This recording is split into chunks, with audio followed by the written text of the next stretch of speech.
Honnête respect.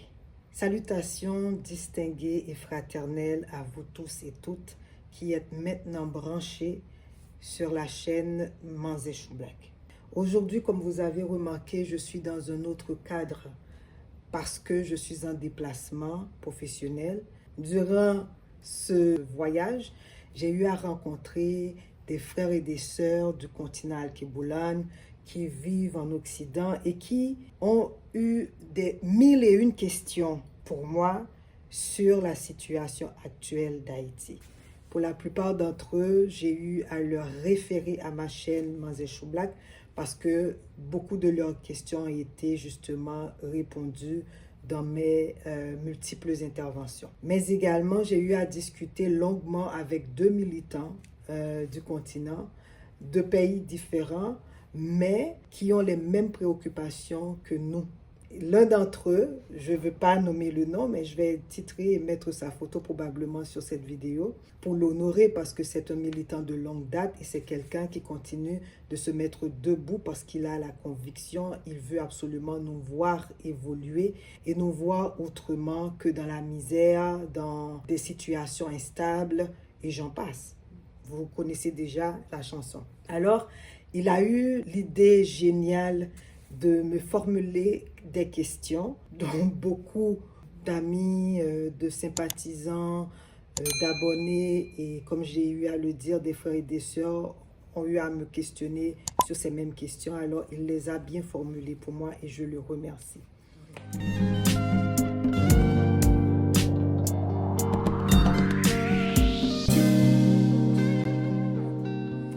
La première question, il demande qu'est-ce qui explique le chaos en Haïti. En fait, j'ai eu à expliquer exactement, à évoquer ce que c'est, d'où ça a commencé dans une de mes vidéos et où on peut situer ce drame actuel et qui a débuté depuis 2003 à peu près. Donc, j'ai évoqué justement la mise sous tutelle d'Haïti par les Nations Unies, une intervention qui a été fortement encouragée, où l'intelligence a été vraiment développée par le Canada, la France et les États-Unis. J'ai aussi expliqué que les milices sont financées et armées par l'oligarchie et les puissances occidentales. Donc, dans une autre vidéo, donc vous allez vraiment prendre le temps de regarder ces vidéos pour que vous ayez vraiment une idée plus ou moins arrêtée de ce qui se passe, du chaos actuel que vivent les Haïtiens et les Haïtiennes. J'ai aussi expliqué que ce chaos en Haïti est de nature organisée. Donc, ce n'est pas un hasard que nous vivons cette ère-là. Ce n'est pas un hasard que l'on veut nous faire croire que ce sont des nègres qui se battent entre eux et que ces gens n'ont de foi que pour l'argent, n'ont pas cette capacité d'analyse et n'ont jamais voulu se prendre en main. Il faut se rappeler à chaque fois qu'Haïti essaie de se mettre debout, eh bien, il y a certains individus, ce qu'on appelle chez nous les konzés, qui décident de travailler avec les anciens colons, les descendants des anciens colons, pour justement nous garder dans cet état de misère abjecte, parce que en nous laissant dans cette situation, ils arrivent à faire leur beurre, ils arrivent à être plus riches et aussi à garder ce sentiment de supériorité par rapport à ces nègres qui se disaient être pour la liberté et l'équité et l'égalité. Donc, on comprend tout et on comprend pourquoi ils font tout pour nous garder dans cette situation-là. Donc, référence, les vidéos, vous allez les voir sur l'écran. Prenez le temps de les regarder, comme ça vous n'aurez pas à vous poser les mêmes questions encore et encore. La deuxième question qu'il m'a posée, quelle serait la voie à suivre pour sortir Haïti du chaos? C'est très simple. Laissez les Haïtiens se démêler tout seuls parce qu'on a l'habitude. Ce n'est pas la première fois qu'Haïti se retrouve dans cette situation. Pour avoir l'occupation ou la colonisation, moi j'aime bien l'appeler comme ça, la colonisation états-unienne, ils ont mis Haïti dans ce chaos-là et guess what? C'était justement avant, pendant et après la célébration du centenaire d'Haïti. Et le même scénario s'est répété en 2004, donc avant, pendant et maintenant, lors de la célébration des 200e anniversaire de notre indépendance. Donc, il n'y a aucun hasard à ce qui se passe en Haïti actuellement. Donc les acteurs sont différents, mais le même scénario, la même scène dramatique et le même brouhaha, la confusion totale, la manipulation de masse, c'est le même scénario qui se répète. Là, on va se dire que les Haïtiens n'apprennent rien. Mais c'est justement la raison pour laquelle on a une soi-disant bourgeoisie qui n'a fait que remplacer les colons. Et cette bourgeoisie, je vous le dis tout de suite, n'est pas une bourgeoisie typiquement haïtienne non plus. On a affaire à un groupe de personnes qu'Haïti a hébergé et pour toutes les raisons se sont retournés contre le peuple haïtien parce qu'ils se croient supérieurs du fait de la couleur de leur peau, du fait de leur pays d'origine, du fait que ces gens sont vus, comme ils l'ont fait pour le Rwanda, plus proches du colon que de la masse nègre haïtienne. Donc c'est justement ça qui est en train de se passer. Ils veulent maintenir un système d'apartheid, un système colonial. Donc Haïti est redevenu une plantation où des colons se pavanent et continuent de nous traiter comme si on était des moins que rien. Et on sait pertinemment qu'on ne l'est pas. On est des êtres humains capables de plein de choses et d'énormes de possibilités. On peut créer ces possibilités. Alors, la première des choses, c'est de laisser les Haïtiens gérer leur propre destin. On ne veut plus de votre support. On a ce génie-là, on veut sortir, on veut avoir cette capacité de gérer notre génie. Et on n'est pas en train de vous le quémander. On vous le dit. On vous somme de nous laisser tranquilles. On ne veut pas votre hypocrisie d'humanité à la con. Parce qu'on s'est rendu compte, plus que vous êtes là, plus que vous perdurez dans nos affaires internes et que vous n'arrêtez pas de vous ingérer dans les affaires internes d'Haïti, plus on s'appauvrit, plus on devient des sujets incapables de voir le big picture, comme on dit. On veut avoir le temps de s'asseoir ensemble pour régler ça. Et c'est ce que vous faites depuis fort longtemps. C'est-à-dire que les Haïtiens sont capables de s'asseoir, bien le contraire de ce que l'on veut nous faire comprendre. Parce que si les Haïtiens étaient incapables de s'asseoir, on n'aurait pas des initiatives qui ont quand même été mises sur la table. On parle de l'accord de Montana, on parle aussi de la Convention de Montréal, il y a aussi la Convention de Ouanamet, il y en a eu plein d'initiatives. Et ce sont des Haïtiens qui se sont mis ensemble, qui se sont assis ensemble pour le faire. Donc arrêtons et arrêtez de dire qu'on n'est pas capable de s'asseoir, qu'on n'est pas capable de trouver des solutions seuls. Si vous nous laissez tranquilles, si vous pliez bagages, on aura cette capacité de s'asseoir tranquillement. On peut ne pas être d'accord sur tout, mais au moins, à force de discuter, à force de mettre les choses sur la table, on arrivera certainement à régler nos propres problèmes. Donc laissez Haïti tranquille.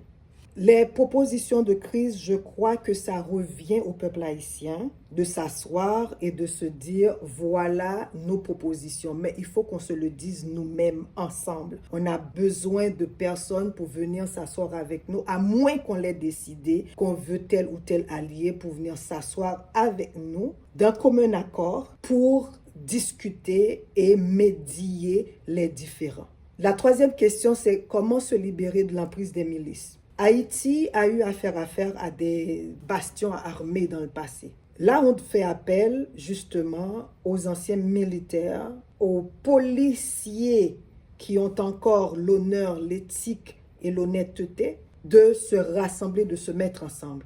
Là, on parle de gens qui ont à cœur le bien-être du peuple haïtien, le bien-être de leur pays, comme la Constitution 1805 l'avait prévu. Tout Haïtien est un soldat. Le premier rôle du soldat est de sécuriser le territoire. Le deuxième rôle du soldat est de sécuriser et de protéger ses concitoyens, ses concitoyennes. Le troisième rôle du soldat, c'est de s'assurer qu'aucune force ne peut pénétrer le territoire haïtien et du coup mettre en esclavage ou tuer ou profiter ou tout simplement malmener le peuple haïtien. Donc dans la constitution haïtienne, tout être humain vivant sur ce territoire est un soldat. Donc on ne fait pas exception n'importe qui. Dès que tu as la capacité de défendre le territoire, tu es un soldat et tu dois justement te mettre debout pour cela. Alors, ce que ça veut dire, c'est que, comme j'ai eu à le dire, que ces deux corps, fantoches ou pas, se mettent ensemble, reconnaissent leurs obligations et leurs devoirs envers le peuple haïtien, ainsi que le peuple haïtien va s'unir avec ces deux forces-là, comme on a eu à le faire. On a eu plusieurs groupes dans le temps, Bat Ténèbres, qui se sont mis ensemble, marconner leur énergie pour justement remettre le pays sur ses deux pieds militaires, comme on dit chez nous. Vous voyez? Donc, on est capable de le faire. Parce que Haïti a pris naissance dans la résistance.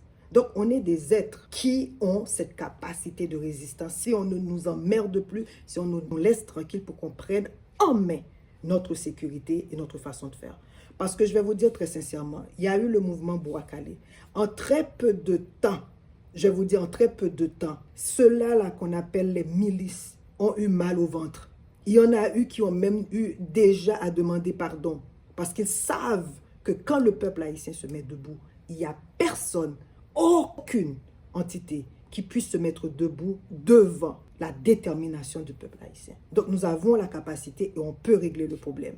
Et encore plus, on peut faire mieux si on décide de nos propres alliés. Donc si on décide de nos propres alliés avec notre détermination, avec notre conviction qu'on peut, qu'on est capable, je vais vous dire très sincèrement, le problème d'insécurité en Haïti sera réglé en moins de mois.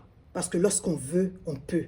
La quatrième question, la dernière, étant: quelle contribution la société civile haïtienne attend-elle de la part des citoyens, des organisations de la société civile à travers le monde? On attend une alliance sincère, une alliance honnête. Alors, vous allez continuer à éduquer vos concitoyens, concitoyennes. Vous allez leur parler de ce qui se passe en Haïti, mais pas en dramatisant les choses, ni en étant découragé ou autre chose. Vous allez dire que vous avez affaire à un peuple qui est déterminé, un peuple, certes, qui a été piétiné, écrasé, manipulé, tué, morcelé, mais c'est un peuple qui reste quand même debout. Donc, on a besoin d'alliances sûres, d'alliances sincères. Comme vous le savez, quand vous êtes alliés, vous ne faites que suivre la volonté de la personne dont vous décidez d'accompagner. Et aussi, mettre la pression sur vos gouvernements respectifs. Parce qu'ils sont ceux-là qui vont mal vous représenter ailleurs. Ils vont foutre la pagaille ailleurs et ils restent tranquilles comme si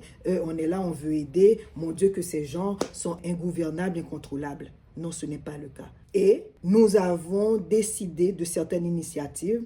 Restez à l'écoute et comme ça, vous pouvez nous être de support, être présents et nous supporter dans nos élans, dans nos initiatives, dans nos actions. C'est de ça qu'il en est question. Donc, soyez ouverts, informez-vous, et on le fait aussi parce que le peuple haïtien est un peuple qui a toujours été là pour les autres. Et nous voulons continuer de perpétuer cette grandeur d'âme, cette idée des pères et des mères fondateurs de la nation, c'est d'être là pour ceux qui en ont besoin partout dans le monde. Donc, nous espérons et attendons la même pratique de vous, et souhaitons que vous continuez à partager nos vidéos, à nourrir la conversation pour que vous soyez au courant de ce qui se passe et de la position du peuple haïtien.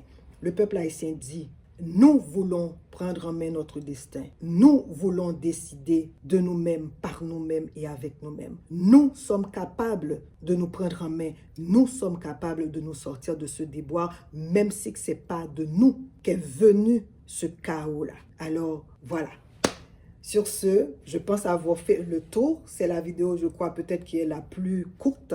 Mais sachez que on va continuer à vous nourrir, à vous alimenter de nos initiatives et de ce que nous faisons et de ce que le peuple haïtien veut absolument faire. Il n'y a point question de s'asseoir avec des gens parce que l'international l'aurait décidé. Ce n'est pas à eux de décider de ce que nous voulons, de ce qui est bon pour nous. C'est à nous de le faire et nous le ferons au moment opportun. Donc, plus d'ingérence, plus de fausse pitié, plus de fausse amitié, plus d'hypocrisie, plus de manipulation. On n'en veut plus. On est des êtres humains qui ont besoin aussi de vivre et de vivre dans la dignité. On ne veut plus de votre pitié. On en a marre. Alors, voilà. Merci à tous ceux et toutes celles qui ont été là. Et comme je l'ai dit, l'alliance, le support, la fraternité n'a pas de couleur. Donc, montrez-nous qui vous êtes réellement. Parce que nous ne jugeons pas sur la couleur de peau, mais sur les actions et l'honnêteté du cœur et de l'esprit. Alors, Kembe Jam Palagé. Bisous, des câlins et à la prochaine.